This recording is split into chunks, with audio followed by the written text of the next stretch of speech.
1955 was one of those years where music didn't just shift, it snapped into a whole new shape almost overnight.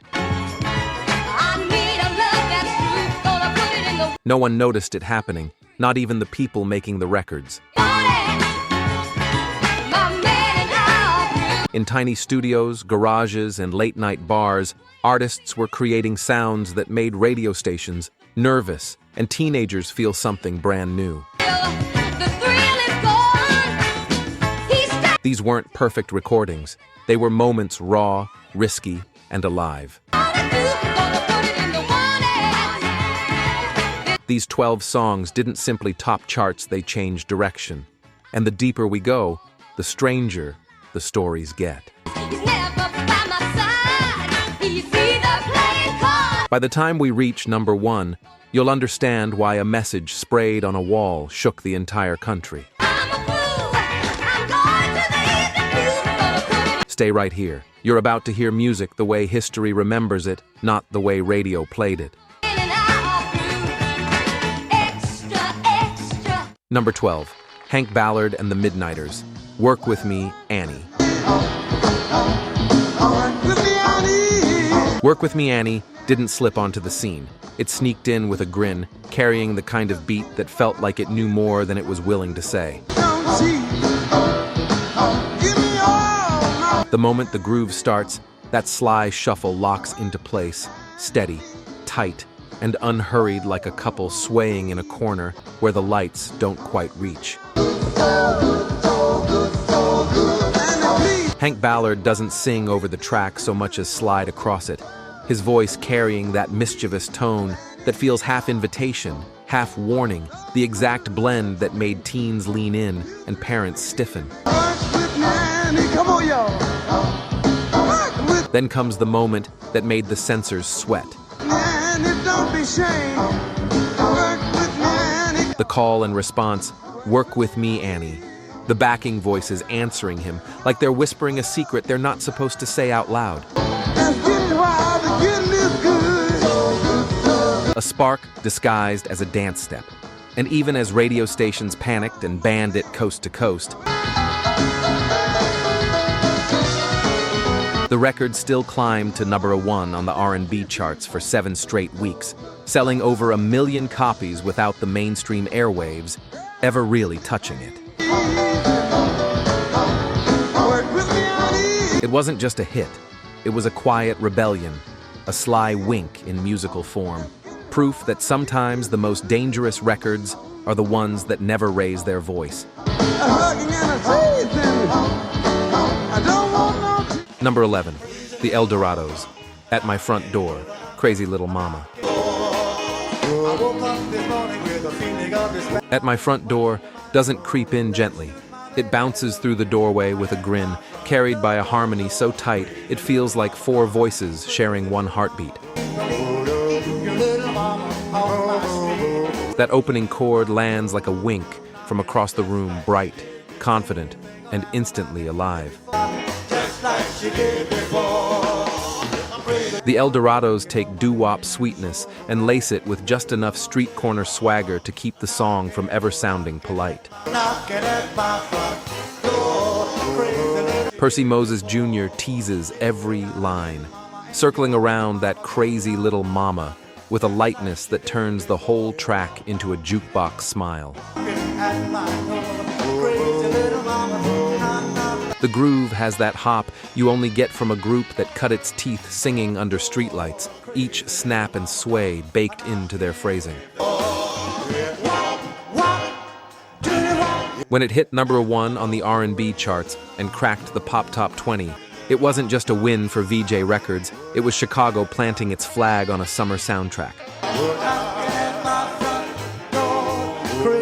For a brief moment, the Dorados owned the airwaves, and the city felt just a little bigger every time that needle dropped. Number 10, the Cadillacs, Speedo. Speedo doesn't play coy. It struts in from the first second, riding a beat that skips like shoes hitting pavement on a busy New York block. Earl Carroll steps right into the center with that legendary line, "They often call me Speedo," and it hits with the confidence of someone who knows a nickname can turn into mythology if you say it with enough charm. The arrangement bops under him like a cheer, bright horns and precise harmonies catching each phrase the moment it leaves his mouth. Every part of the record moves with city-cool energy, the kind of swagger that comes from knowing eyes are on you and acting like you planned it that way. When it sped into the top 20 on both R&B and pop charts, it forced stations that had never given doo-wop a real chance to let it through the door. The Cadillacs would never again reach this height, but they didn't need to. Speedo froze their name in the culture forever. Proof that sometimes attitude alone can carry a song straight into history. Number 9. Smiley Lewis, "I Hear You Knocking." "I Hear You Knocking" doesn't walk in so much as roll forward like a New Orleans night you can't quite escape. The piano tumbles in triplets that sound like rain hitting a street awning, each chord falling into the next, without breaking stride. Behind it, the bass keeps a heartbeat that won't let the song sit still, even as Smiley Lewis tells a story soaked in rejection. What makes the track shimmer is the horns laughing, teasing, lifting the mood at the exact moment the lyrics sink. Smiley's voice carries the ache of someone locked out in the cold, but still smiling like he's telling the story to friends at a bar. It's the kind of heartbreak that doesn't wallow. It sways, it shrugs, it drinks, it keeps going. When the record climbed to number 2 R&B, its influence spread quietly. Resurfacing in rock covers, bar bands, and later hip-hop samples, echoes of a song many listeners never realized traced back to Smiley. It's New Orleans distilled into 3 minutes, pain wrapped in a groove that refuses to stop moving. Number 8, Big Joe Turner, "Flip, Flop, and Fly." When I get lonesome, I jump on the telephone. "Flip, Flop, and Fly" doesn't ask permission. It bursts through the wall like a Saturday night grabbing you by the collar. Don't ever leave me, don't ever say goodbye. The horns hit first loud, brassy, and bouncing off the track like they're trying to wake the neighbors. I call my baby, tell her. Then comes the piano, not strolling, but strutting, each chord stomping with the confidence of a room already halfway to sweating. I love me, baby, to the beat. Big Joe Turner doesn't just front the record, he commands it. His booming voice pushes every bar forward, daring the band to keep up. And the band fires back with horn stabs so sharp they sound like challenges.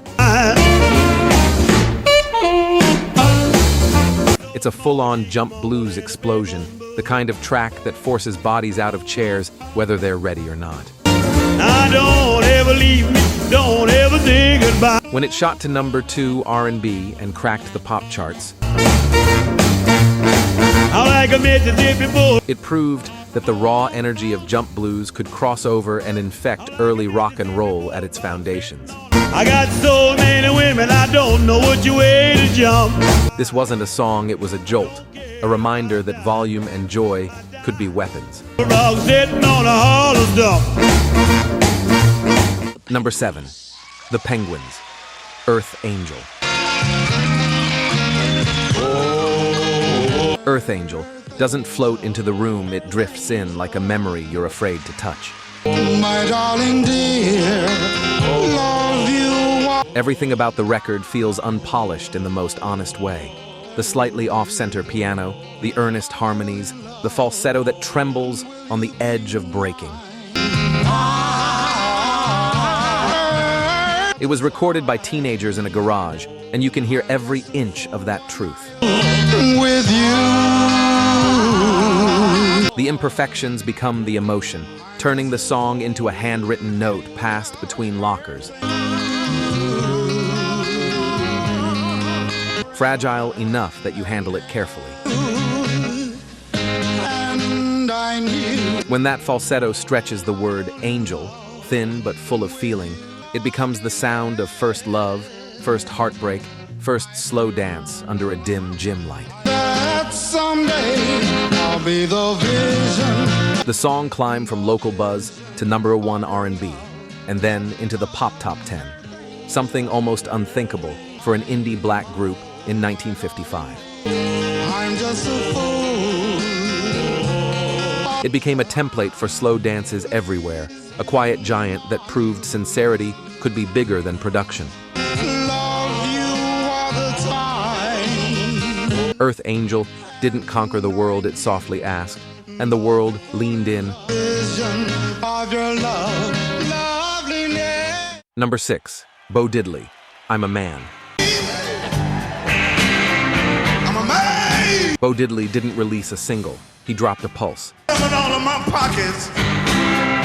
Keep a lot of folks alive. Bo Diddley hits with that primal bump, bump, bump, bump, bump rhythm, a beat so simple it feels ancient, so hypnotic it becomes impossible to break free from once it starts. You and I could have a lot of fun. The maracas shake like bones, the guitar churns in a raw circle, and the whole track feels closer to a ritual than a recording. I'm a break like the second cousin. Flip the record over and I'm a Man slows the world down, thicker, darker, a swaggering blues that carries the weight of 1,000 backroom stages. I want to hear you say yeah. Bo doesn't sing so much as declare, with a confidence that vibrates right through the tape. Let me hear you say yeah. When the record shot to #1 on the R&B charts, everyone from Buddy Holly to the Rolling Stones chased the rhythm, trying to capture the spark he had bottled. But the truth is, no one else ever sounded quite this elemental. It was the sound of a new musical language being written in real time, right in the middle of Chicago. I'm a man. Number 5, The Platters. Only You, the Great Pretender. Only you. The Platters didn't just glide into 1955, they floated in on velvet. And to fill my Only You rises slowly, Tony Williams' voice blooming from the center with a warmth that feels like a lamp switched on in a quiet room. thrill me like you do. The piano and soft orchestration sit underneath him like a sigh, holding each word as if it might break.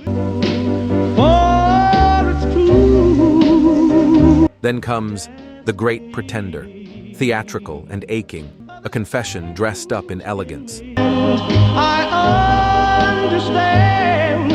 Williams stretches each line until it trembles, and the harmonies behind him glow in a way that makes the track feel larger than its arrangement. When you hold my hand. When both songs climbed the charts, Only You to #1 R&B, and then into the pop top 10, The Great Pretender, all the way to #1 on both. My one and only. The Platters weren't just a group anymore. They became the sound of sophistication the whole country suddenly wanted. My destiny. These weren't just ballads. They were polished mirrors reflecting every quiet longing listeners didn't have the words for. You are. Number 4, Ray Charles, I Got a Woman. She knows a woman's face. I Got a Woman doesn't open, it ignites. Ray Charles takes the bones of a church hymn and reshapes it into something that swings with Saturday night heat. Whoa. The shuffle beat moves like a train under him, steady and unstoppable, while the sax tears through the arrangement with bursts of fire. Ray sings with the force of a preacher and the slyness of a bluesman, turning every line into a mix of gratitude, joy, and mischief. When he belts, "She gives me money when I'm in need," you can hear Sunday morning and Friday midnight sharing the same breath. That Collision Church Spirit Meeting Club swagger gave soul music its first true name. When the record hit #1 on the R&B charts, it wasn't just a hit, it was a spark that lit the genre from the inside. Some listeners called it blasphemous, but young audiences recognized something truer than doctrine.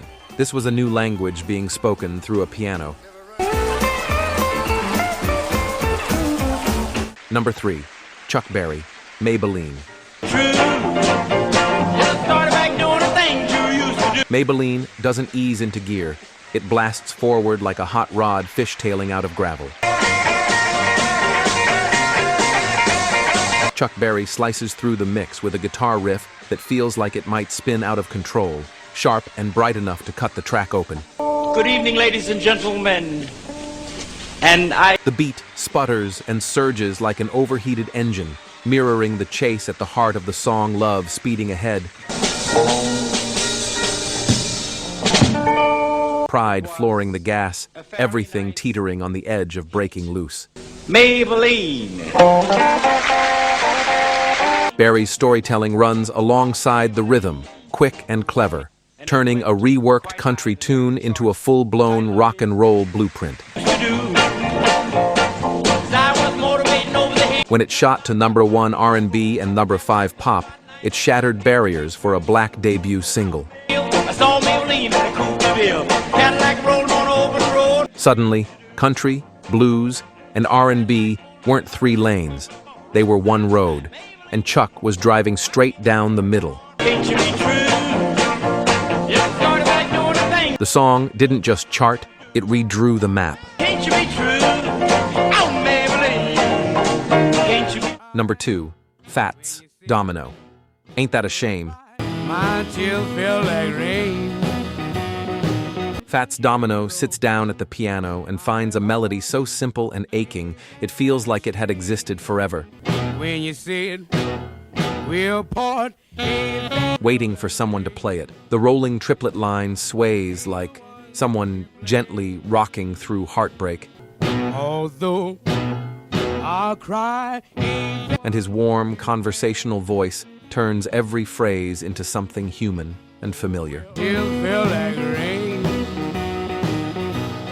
His mid-song laugh, unplanned, easy, real, breaks the sadness open and lets light through in a way only Fats could do. Recorded at Cosimo Matassa's J&M studio, the track carries the unmistakable warmth of New Orleans air. Goodbye, ain't that a shame? When it hit #1 R&B and slid into the pop top 10, it proved that you didn't need fireworks to change the landscape. Me cry when you said A softer revolution could do it too. Pat Boone's cover charted higher, my tears feel like rain. but time chose the version with soul. It always does. You the one to play. Number 1, Little Richard, Tutti Frutti. And they called it rock and roll. I supposed to know. Tutti Frutti doesn't begin, it detonates. Little Richard hits the tape with that immortal a wop bop a loo bop, and suddenly the room is too small for the sound coming out of him. He pounds the piano with gospel fury, hollers with the force of someone breaking out of gravity, and turns 3 minutes of music into pure kinetic freedom. The band scrambles to keep pace, horns flaring and drums racing as if trying to outrun the electricity shooting off Richard's voice. What makes the recording unbelievable is how fast it came together 15 minutes after Dorothy Labostri cleaned up the original lyrics. The take that would rewrite music history was already rolling. When it climbed the R&B charts and cracked the Pop Top 20, the numbers almost didn't matter. This was the big bang of rock and roll, the scream that split open the decade and sent shockwaves through every artist who followed.